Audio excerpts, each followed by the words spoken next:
Hello and welcome to another episode of the Casual Metal Podcast. I am Daniel Terry. I'm Brian Patton. Brian, how was your week, my friend? Good. School's almost back in session, and so that's just counting down the days. There you go. Get a little bit of peace and quiet during the day. Yeah, absolutely. Very nice. I've had nothing but peace and quiet because as of the recording of this, my family's still gone for the next 3 days. But they will finally be back. And it's funny because I enjoyed the peace and quiet, but I am over it. Yeah. So over it, in fact, that my wife's been out of town for 2 weeks now, so I took advantage of that time and decided to do something that she would roll her eyes at, which was to like go on Facebook Marketplace and find a plasma television because I'm a weirdo about old display technology. I think that Yeah. old display technology is better than new display technology.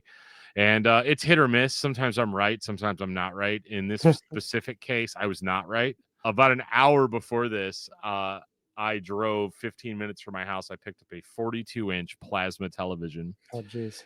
and hooked it all up. I mean, I took my 4K 42-inch TV, I put it to the side, and I plugged in this mammoth 60-pound plasma television.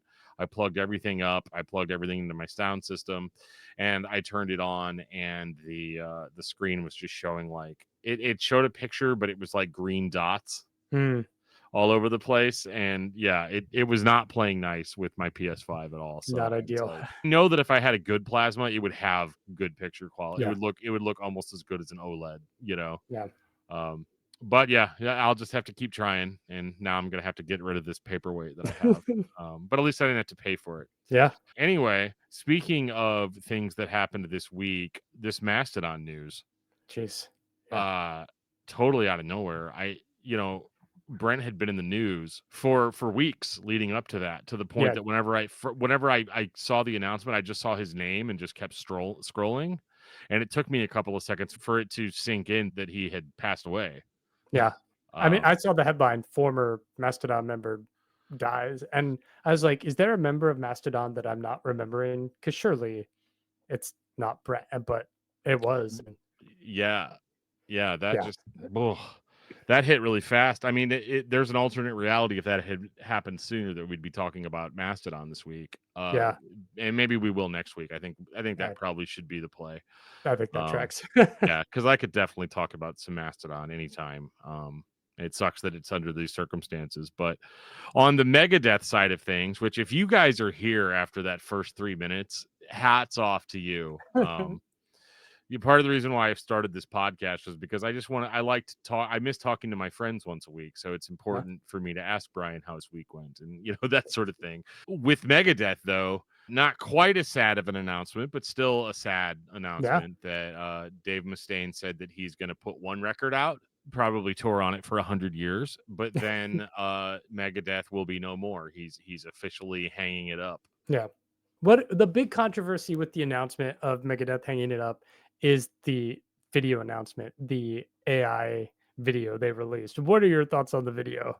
I didn't see it. Tell me about it. Oh, it's just like AI images of war and destruction and the end is near. And like you can tell by the words in the background on billboards and stuff that like Uh-huh. it's clearly AI generated. And then they have their mascot to giving the announcement. And Oh, so no. people Okay, are kind of Vic like, is that Vic Rattlehead? Is that his yeah, name? Yeah. yeah. People are like, "You're really phoning it in with some AI junk," and so Oh, that no. has been the controversy surrounding the announcement of Megadeth's retirement is this AI video. Is people are disappointed in that. Is that video still up?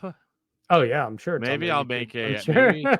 maybe I'll make a reaction video to that because I have not seen it yet. And Oh yeah, so they basically just typed in like make a generic Megadeth video and yeah, that's what they ended up with. Okay.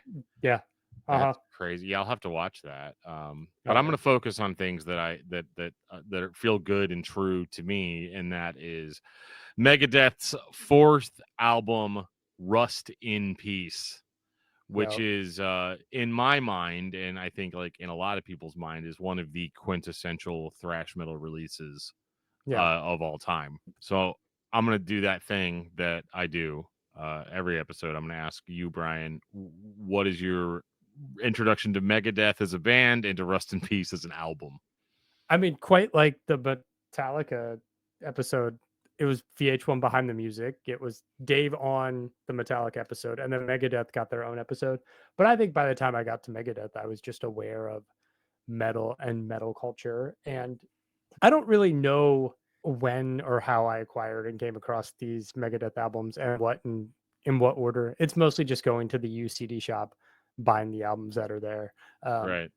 so I will say Megadeth has always been my favorite of the big four American thrash metal bands. I see. I didn't know that. Yep. Yeah. I've always felt that they're outing. I mean, part of it, I've only just started getting into Slayer.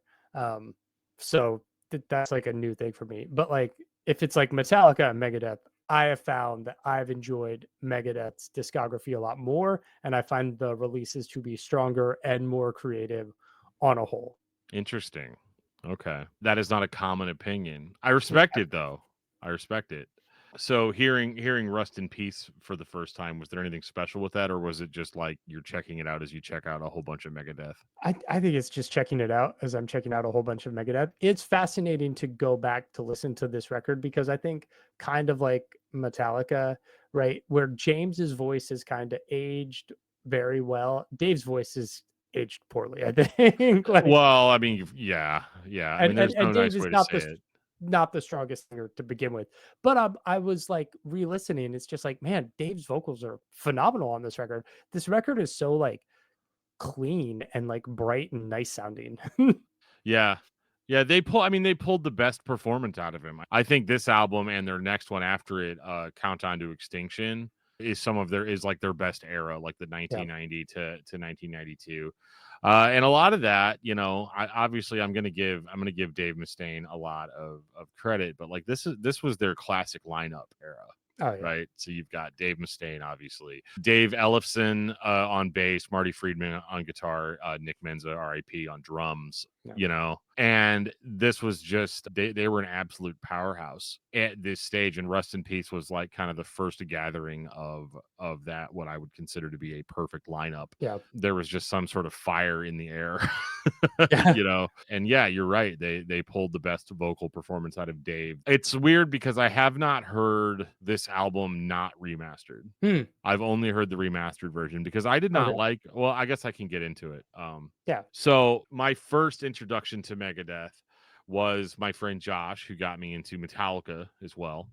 And Josh and even Joe, both of them from Discography Discussion, huge into Metallica. They told me about Megadeth, but it was always, they were Metallica fanboys, right? So when they talked to me about Megadeth was always described to me in like dismissive terms.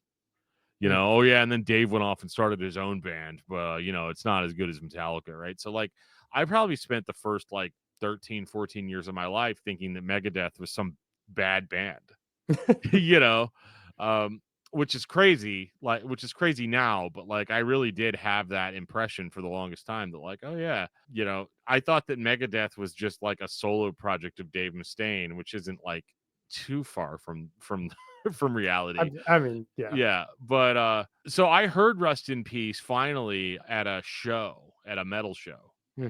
And I think it was Holy Wars. Somebody's just, how they'll blast heavy music in between Yeah. bands. And I heard it and I was like, man, I really like this. Like, the riffs are like phenomenal on, on this song. Yeah. The singer sounds kind of weird. I thought all of this stuff, but I just couldn't get over how good the drumming was and how good Yeah. it just, I was like, man, I'm getting like big, like early Metallica vibes off this, you know?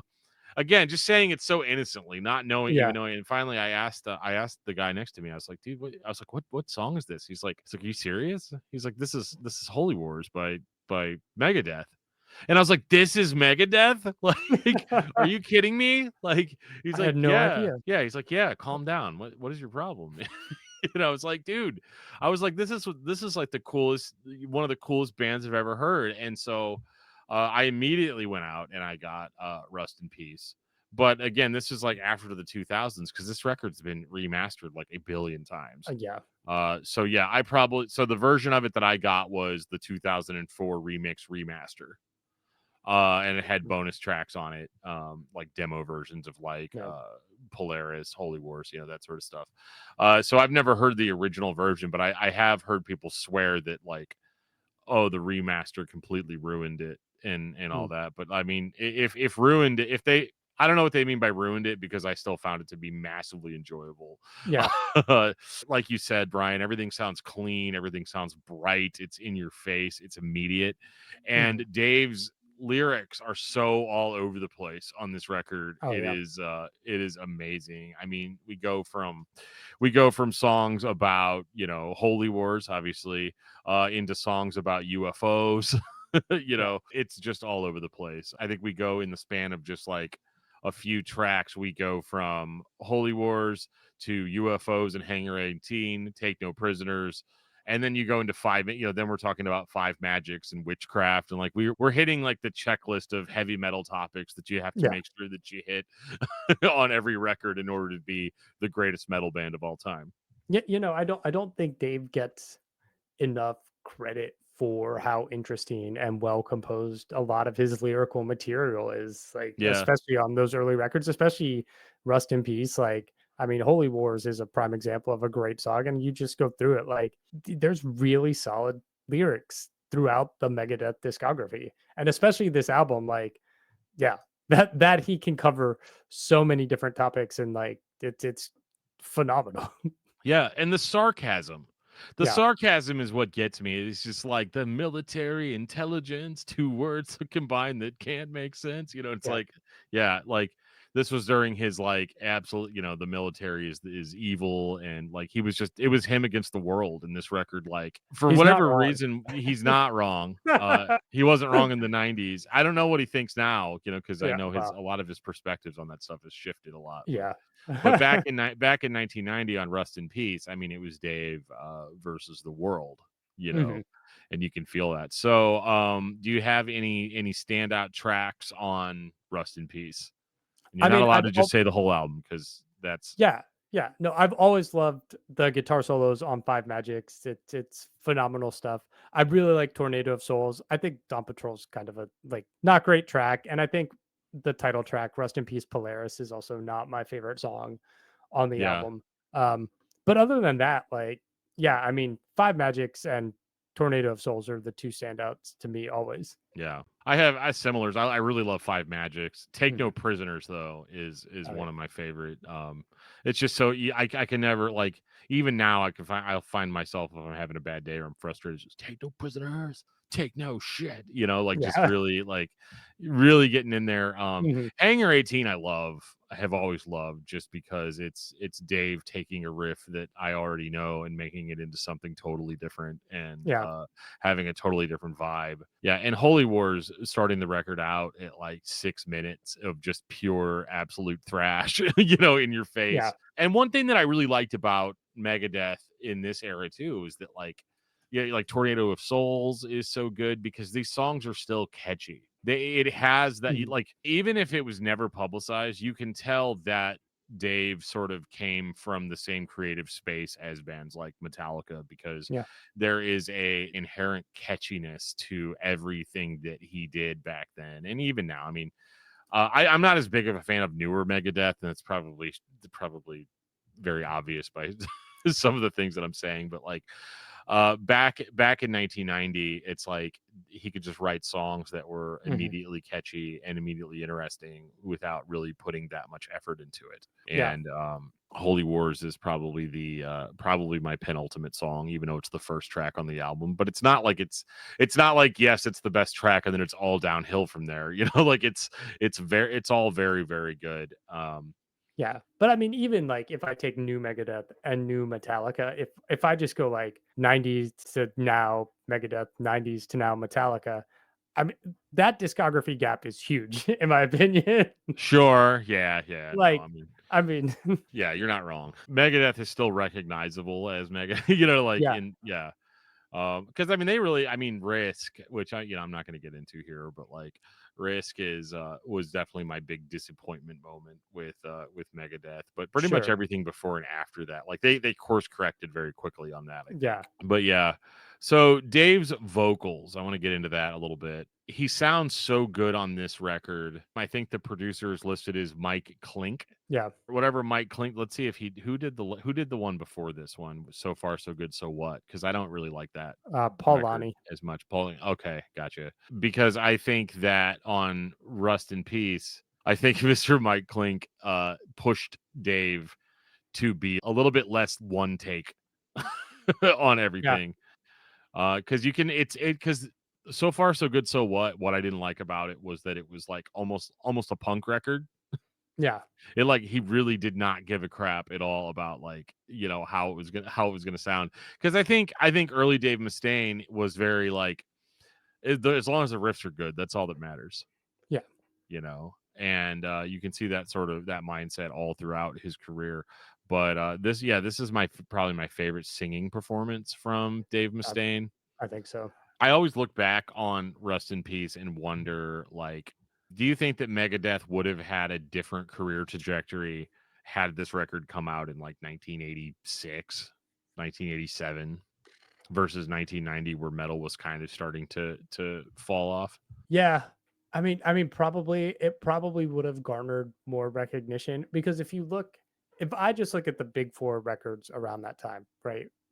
Rust in Peace is kind of right between Justice and the Black Album, and Right. and I think Rust is superior to both. Um, Interesting. Okay. Seasons in Abyss.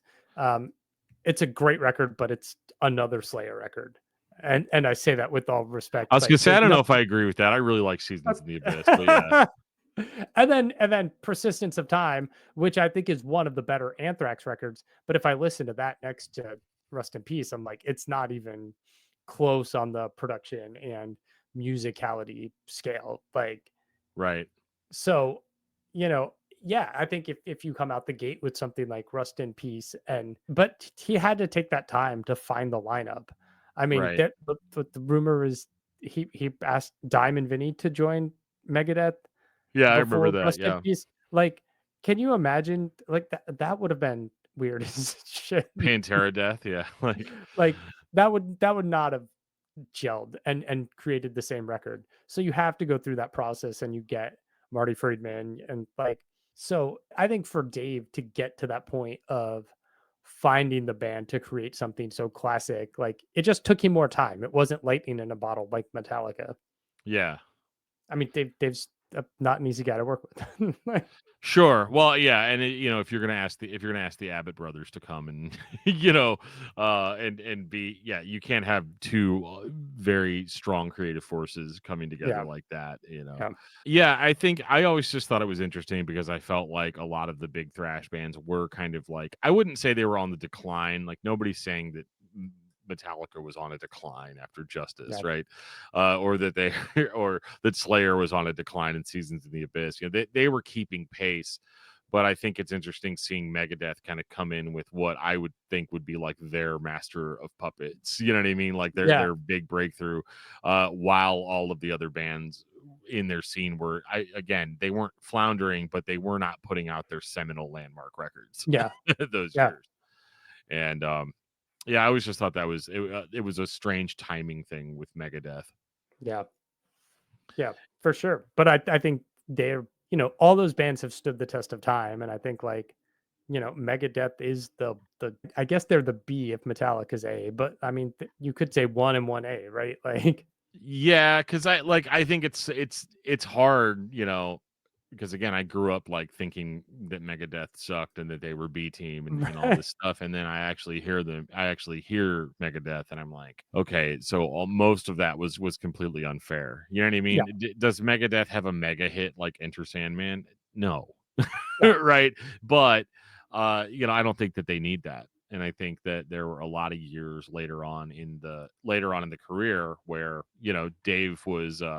Dave and Megadeth were looked upon much more highly by metal yeah, fans than Metallica was, as they kind of figured out their way through Saint Anger and all of that. And Megadeth was just putting out, thrash record after thrash record after thrash right, record. right, So if you were a fanboy at that time and you just couldn't change it, well, that was kind of on you. You were missing out.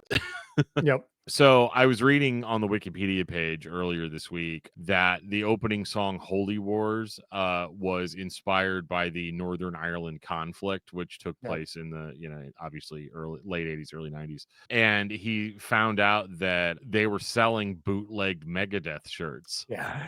But it was like for their cause, right? So Dave like took that inspiration, and apparently he played a version of Anarchy in the UK because they had been, they had covered that song, so they were playing it a lot.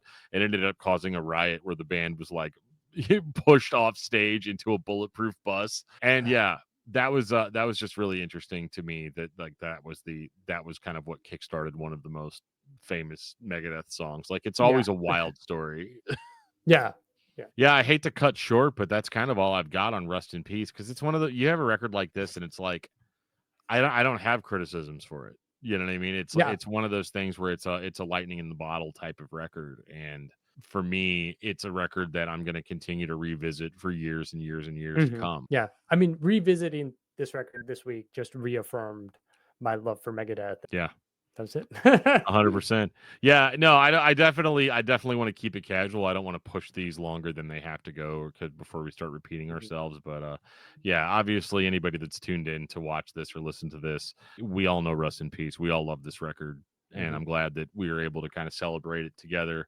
In light of the recent Megadeth announcement, we'll probably, before Megadeth actually calls it a day, I'm sure we will have done 2 or 3 more episodes on Megadeth. So, Probably. stay tuned for that. As far as stuff with the podcast goes, I did set up a Gmail account for the podcast, casualmetalpodcast@gmail.com. So if you have any questions for me or Brian, or you want to just tell us how much you love looking at our lovely faces every week, you can send us an email, and you can ask us any questions. And I'm going to go ahead and say you can totally send us ideas for episodes, but it's not a guarantee that it is something that we'll actually talk about, because that was something in my old podcast discography discussion. It got to the point where I felt like I didn't get to pick what we did episodes on anymore because it was Yeah. all user generated. But don't let that stop you from emailing us and giving a suggestion. It's just not 100% guaranteed that that's what we're going to talk about. Yeah. But yeah, we But are available everywhere now. before we go, Dan, is there a record this week that you've been jamming that you dig a lot that you want Yes. people should check out? Yes. Oh my goodness. We are going to do what is your album of the week, because I don't think the old podcast has that on copyright, right? I don't think No, so. yeah, album of the week for me has been Mogwai, Come Okay. On Die Young, which is an Oh, old favorite. yeah. It's an old favorite, but I've been enjoying the quiet of my quiet house, so I feel like that's a good record to put on to keep it quiet but still have a record on. Yes. For me, it is the brand new Burning Witches record, Inquisition. If you like thrash metal, if you like classic heavy metal, if you like Megadeth, it's a good record to check out. Sweet, I will check it out. Awesome, awesome. Well, we'll see you guys next time, where we're going to talk about Mastodon, and that's going to be a great, fun discussion, I think. So we'll see you guys next time on the Later. Casual Metal Podcast.